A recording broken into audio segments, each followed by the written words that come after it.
నమస్తే. నేను మీ తేజ. మహేష్ బాబు గారి ఫ్యాన్స్ని డైరెక్టర్ రాజమౌళి గారు నిరాశపరిచారా? ఎందుకంటే నిన్న మహేష్ బాబు గారిది బర్త్డే. సో వారణాసి నుంచి ఇదొక మంచి అప్డేట్ని వీళ్ళు ఆశించారు నిజంగా. కానీ ఒక 2 పిక్స్‌తో మాత్రమే సరిపెట్టేశారు రాజమౌళి గారు.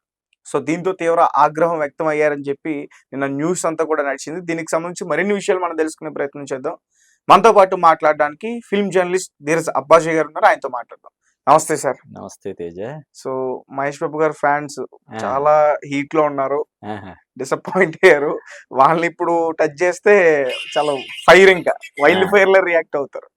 దీనికి కారణం ఏంటంటే వారణాసి అప్డేట్ సరిగ్గా లేదని చెప్పి. అదే అదే ఏంటి సార్, ఎలా చెప్తారు అంటే దీనికి కరెక్ట్. సంబంధించి? అంటే డిసప్పాయింట్, ఆగ్రహం అనే కంటే కూడా డిసప్పాయింట్ అయ్యారు అనేది కరెక్ట్. Yes sir.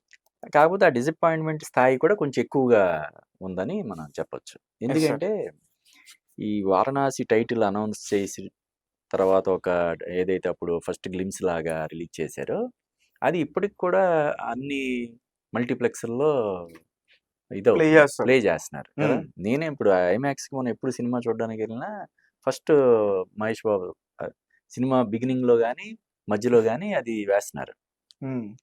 కాబట్టి డెఫినెట్గా మహేష్ బాబు బర్త్డేకి ఇంకా సినిమా ఇంకొక 6-7 నెలలు ఉంది కాబట్టి ఎప్పటి నుంచో ప్రమోషన్ స్టార్ట్ చేశారు. మధ్యలో కొన్ని ఛానల్స్కి ఇంటర్వ్యూలు కూడా ఇచ్చారు. అవును. మహేష్ బాబు ఇచ్చాడు, రాజమౌళి ఇలా ఇచ్చారు కాబట్టి డెఫినెట్గా మహేష్ బాబు బర్త్డేకి స్పెషల్ అకేషన్ కదా రిలీజ్ చేస్తారు. ఏదైనా ఒక టీజర్ కానీ మరొకటి కానీ ఏదైనా రిలీజ్ చేస్తారని చెప్పి అందరూ ఎక్స్పెక్ట్ చేశారు. రిలీజ్ చేయకపోవడం వల్ల డిసప్పాయింట్ అవుతున్నారు. కాకపోతే రాజమౌళి గురించి అందరికీ తెలిసిందే. ఆయనకి ఏంటంటే ఇప్పుడు రిలీజ్ చేయడానికి ఏదో ఏర్పాటు చేసే ఉంటారు. లాస్ట్ మినిట్లో అవుట్పుట్ ఆయనకి ఒక 1% కూడా కాదు, 1%లో 1% ఆయనకి నచ్చకపోయినా కూడా ఆప్ చేస్తాడు. సో అంత పర్ఫెక్షనిస్ట్ కదా అవును. రాజమౌళి అంటేనే జక్కన్న అని చెప్పి కూడా అంటుంటారు కదా. అందువల్ల ఏదో ప్లాన్ చేసి ఉంటాడు. అతనికి సాటిస్ఫాక్టరీగా అది అవుట్పుట్ అనిపించి ఉండకపోవచ్చు. అందువల్ల ఆప్ చేసాడేమో నేను అనుకుంటున్నా.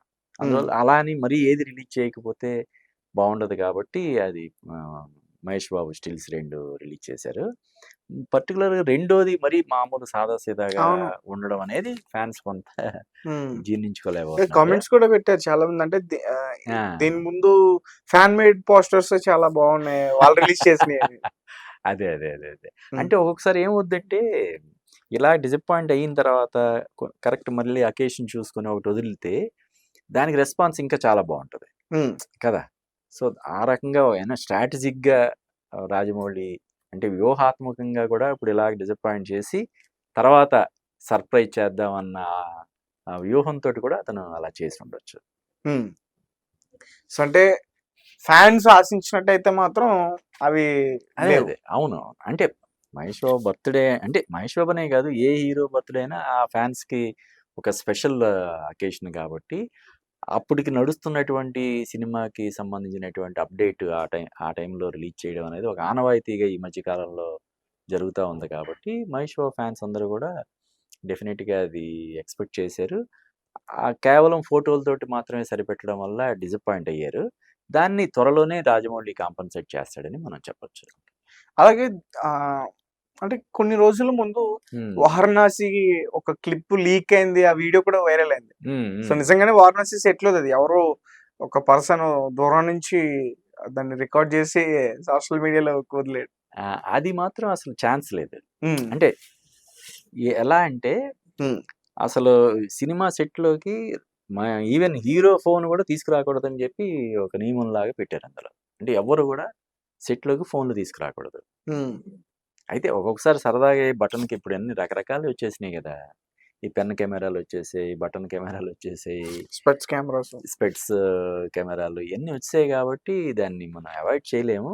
కానీ వారణాసి సినిమాకి సంబంధించినంత వరకు అలా లీక్ అవ్వడానికి అవకాశం అయితే లేదు. ఒక లీక్ అయ్యిందంటే అప్పుడు చిరు లీక్స్ లాగా ఎలాగైతే ఆయన అప్పుడప్పుడు కొన్ని విషయాలు ఆయన సినిమాలకు సంబంధించి కానీ వాళ్ళ తమ్ముళ్ళు సినిమాలకి సంబంధించి లీక్ చేస్తుంటాడు కదా, అలాగే ఏదైనా సరదాగా చేసి ఉండొచ్చు. బట్ ఒక్కోసారి చెప్పాను కదా, ఇప్పుడు ఇది ఇంపాసిబుల్ అని చెప్పడానికి వీలు కాని పరిస్థితిలో మనం ఉన్నాం కాబట్టి అలా నిజంగానే ఎవరైనా అంటే కొన్ని వందల మంది పనిచేసే ఇది.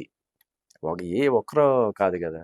అవును. కాబట్టి అలా పొరపాటున అలాగా జరిగుండొచ్చు. కానీ అంత సాహసం గూడా ఎవరు చెయ్యరు. ఇప్పుడు ఆ సెట్‌లో పనిచేసేవాళ్ళు ఇప్పుడు అది ఎవరు అప్‌లోడ్ చేశారు అనేది వెనక్కెళ్ళి చూస్తారు గదా! ఫస్ట్ అప్‌లోడ్ ఎవరు చేశారు? వాడికెలా వచ్చింది? ఏంటి? అది పెద్ద క్రైమ్ గదా! అవును. కదా! కాబట్టి మరి అంత సాహసం ఎవరు చేయరు. ఆ సినిమాకి పనిచేసి ఇప్పుడు ఎందుకంటే రాజమౌళి సినిమాకి పనిచేయడం అంటే ఒక సెంట్రల్ గవర్నమెంట్ జాబ్ లాగా. హ్మ్. కరెక్ట్ టైంకి సాలరీలొచ్చేస్తాయి. అందరికి ట్రీట్‌మెంట్ ఒకలాగా ఉంటదని చెప్తారు. హ్మ్. చాలా బాగా చూసుకుంటారు. రాజమౌళి ఫ్యామిలీ మొత్తం కొంచెం ఒక స్ట్రిక్ట్ గానే ఒక ఉంటది సెట్‌లో. ఎక్స్‌టెండెడ్ ఫ్యామిలీ లాగా అవును. చూసుకుంటారని చెప్తుంటారు. కాబట్టి ఇటువంటి సాహసం ఎవరు చెయ్యరు. పనిగట్టుకొని ఆ సినిమా సంబంధించింది అసలు ఏదైనా యాక్చువల్లీ 'రాజమౌళి' గారి సినిమాలో మొత్తం ఫ్యామిలీ అందరూ కూడా ఇన్వాల్వ్‌మెంట్ ఆ! ఉంటదింక. అవును. అసలు మన ఒక్కొక్కరు ఒక్కొక్క క్రాఫ్ట్‌లో ఉంటారు. అవును. మన ఇండియన్ ఫిల్మ్ హిస్టరీలోనే అలాగా. అంటే రాజమౌళి వైఫు, అవును. రాజమౌళి గారి అబ్బాయి, రాజమౌళి ఇప్పుడు మొత్తం కీరవాణి గాని, ఈ సినిమాకి రాజమౌళి సినిమాలకి ఈ మధ్య కాలంలో లైన్ ప్రొడ్యూసర్‌గా చేస్తున్నటువంటి కాదు. మన కీరవాణి గారి మిసెస్ శ్రీవల్లి గాని, హ్మ్. వీళ్ళందరూ. అలాగే మన కీరవాణి తమ్ముడు, ఇద్దరు తమ్ముళ్ళు ఉంటారు. అవును. ఆ ఇద్దరు తమ్ముళ్ళు కూడా ఈ సినిమాకి వర్క్ చేస్తారు. మ్యూజిక్ డైరెక్టర్‌గా, హ్మ్. కో రైటర్‌గా ఇలాగా. Rajamouli father writer. రైటర్. మొత్తం ఫ్యామిలీ ఈ సినిమాతో అసోసియేట్ అయ్యి సినిమా అంటే eat cinema, sleep cinema, drink cinema అంటారు గదా! అలాగనమాట. సో, అందువల్లే అంత అద్భుతమైనటువంటి అవుట్‌పుట్ ఆయన ఇస్తున్నాడు. ఈరోజు హాలీవుడ్‌లో గూడా రాజమౌళి పేరు ఒక స్పీల్‌బర్గ్, ఒక క్రిస్టోఫర్ నోలన్ ఇటువంటి వాళ్ళ తో పాటు రాజమౌళి పేరు కూడా ఈ రోజున వినిపిస్తుందంటే మనందరం గర్వించదగ్గ విషయం అది. 'వారణాసి' అయితే మాత్రం ఆ! ఈసారి గట్టిగా ఆ! అంటే కొడుతుంది. చెప్పాను గదా!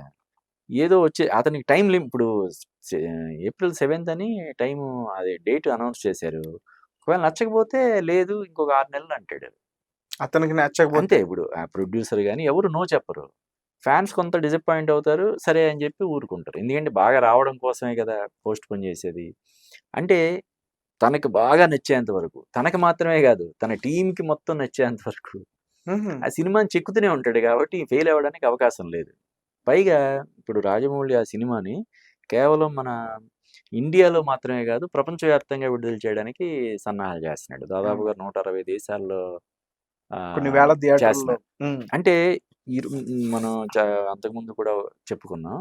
ఆ మధ్య 'ది అబ్సెషన్' అని ఒక సినిమా వచ్చింది. జస్ట్ 2 ప్రధాన పాత్రలు, ఒక 5, 6 చిన్న చిన్న పాత్రలు అప్పుడప్పుడు వచ్చే పాత్రలు ఉంటాయి. హ్మ్. అది మన ఇండియన్ కరెన్సీలో కేవలం 6,00,000 బడ్జెట్‌లో తీసిన ఆ సినిమా ఇప్పటికి 4,000,00,00,000 పైన కలెక్ట్ చేసింది. హ్మ్. 4,000,00,00,000 మరి రాజమౌళి సినిమా ఎన్ని వేల కోట్లు కలెక్ట్ చేయాలి? ఒక చాలా పరిమితమైనటువంటి బడ్జెట్‌లో తీసినటువంటి 'ది అబ్సెషన్' అనే సినిమానే 4,500,000,00,000 కలెక్ట్ చేసిందని చెప్తున్నారు. మన ఇండియాలోనే దాదాపుగా 100,00,00,000 కలెక్ట్ చేసింది. మరి రాజమౌళి ఇప్పుడు 'RRR'తో ఏకంగా గ్లోబల్ మార్కెట్‌ని టార్గెట్ చేసాడు. ఈరోజు రాజమౌళి పేరు జపాన్‌లో తెలుసు, జర్మనీలో తెలుసు, రష్యాలో తెలుసు, అందరికీ, అవును. అమెరికాలో అందరికీ తెలుసు. హ్మ్. కాబట్టి దీని బడ్జెట్టే 1,300,00,00,000 అంటున్నారు. సో, డెఫినెట్‌గా ఈ సినిమాతో ఒక అద్భుతాన్ని మళ్ళీ ఆవిష్కరిస్తాడని చెప్పి మనం ఖచ్చితంగా చెప్పొచ్చు. Right sir. Thank you so much. Thank you Teja.